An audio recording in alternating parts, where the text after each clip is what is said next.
A question I'd like to ask, and we'll focus on that, is what is the necessary ingredient for awakening of consciousness? And it's one that we miss because it is called listening. Listening with the heart. Today we're going to focus on how to listen with the heart. Another way of putting it is opening to the infinite. If we were to take everything to that infinite part of you, which is the now itself, you'll find that everything that is happening, you'll begin to see clearly. Today I'd like to make it into an experience. So whatever I'm going to say, hopefully you'll be able to experience. Now the question that often arises is, why do people don't listen? It's understandable because we listen to our concepts, we listen to our past, we listen to our conditioning.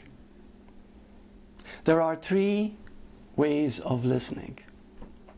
We listen physically, sometimes we listen to the words and we take the words literally. We listen to images of how we see what we are hearing. Did you know that everything that you hear, the moment you hear it, is an image in your mind? Most people are not aware of that. Do you know that every thought is an image? I hold one-on-one sessions, and I've been doing them for many years.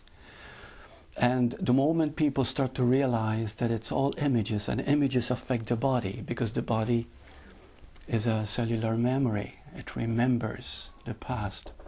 And the moment you begin to see the images you're carrying in you, you begin to release that frozen part of you. You see? Because all emotional pain is that frozen part in your unconscious. And it's released through awareness. And then we have a story. So there are three levels: the physical, the picture making, the imaging, and the story.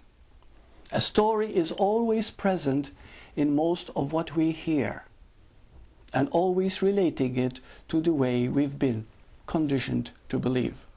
When we look at the world, everybody has a different idea as what the world is, not realizing that your mind has created your own reality. Now, there aren't many realities, of course, it's only one. You know, your true state, which is pure awareness, here now. But of course, you create your own reality based on how you see the world. And that's based on physical, mental imaging, and storyline. Let me give you an example. Suppose a man approaches you and he's yelling at you. Okay, he's raving. Okay, physically you see the action, you see the yelling, you see his contortions, whatever, happening, right? Then you see the images. The images is he going to hit me? Now, it hasn't happened. But in your mind, you can see this when somebody, you have to see it in your mind, okay? Somebody is being angry at you, you feel intimidated. So you see that image of what's going to happen. And in your mind, it's already happening. And then there is a story that goes with it too. The story may be you've been yelled at when you were young.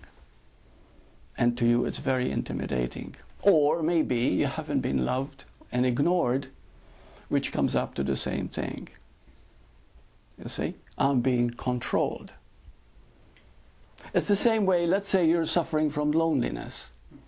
How do we listen to loneliness? Did you know that you can listen to everything? That's what spirituality is all about. Listening. If you listen to fear, you'll translate it into love. Did you know that? Very few people are aware of that. You can translate every emotional feeling into its purest form through listening. Let's say you're feeling lonely. The moment you feel lonely, there is physical loneliness. There is the placement of you in a locality. I'm lonely in my apartment. I'm lonely walking down the street. I am walking among a lot of people. physical. And then there is mental imaging. You see? I feel unloved. I feel there's the pictures that you have, which are self-image. You see? This is how you see you in that lonely state. Feeling less than. There's something wrong. And then there is the story. Oh, the way you have been brought up. Again, we go back to the same thing. The story of how I was treated, how I felt. Maybe I was abandoned and I felt neglected, so therefore I suffer loneliness. Okay? So this is happening with everything that we hear. We're not aware of that. Because sometimes, you know, I give a talk and people ask me the very same thing I've been covering, and they raise a question when something I have covered it detail by detail, but then they ask a question seeing clearly that of course it hasn't been heard. Because the mind went off on a tangent on how they saw what I was saying, you know, a particular thing. You see? Okay. So this is the reason. The reason we do not listen, not only because of the concepts that we have and the storyline and the images, but also there's another thing. We have invested our whole life in this ego that we think we own, which we think we are. And because we've invested our whole energy, when you begin to face the truth of you, when you have to do away with the physical, the image, and the storyline, you put them aside, what do you have? What have you got left? Maybe a sensation that's left with you, just a regular feeling, just a momentary feeling. You see? But that scares you, because you mean, this is all I am in this moment? But if you were to put it all aside, you'll begin to realize something very beautiful. Because the moment that all images, all stories are put aside, all you're left with is just the sensation of the moment, whatever that was. Do you understand? Because everything is felt in the body. Everything is experienced in the body. Did you know that every emotion has a movement in your body? And if you start listening through body awareness, you'll know it. Sometimes if you see something that excites you, immediately your heart responds. Maybe a faster beat. Your breathing changes. See, whether you see something you love or something you fear, the breathing changes. So the body is constantly responding to the stimuli of what is being received. You stay with that without a story, without an image, and without physical equivalent of it that your mind made up, or what you see.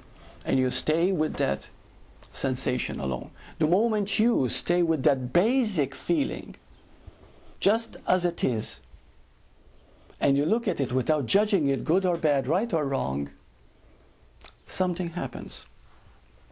And I hope that we can experience it later on. Something happens inside you. What is it that happens? What is it that happens, Bill? When everything is taken away.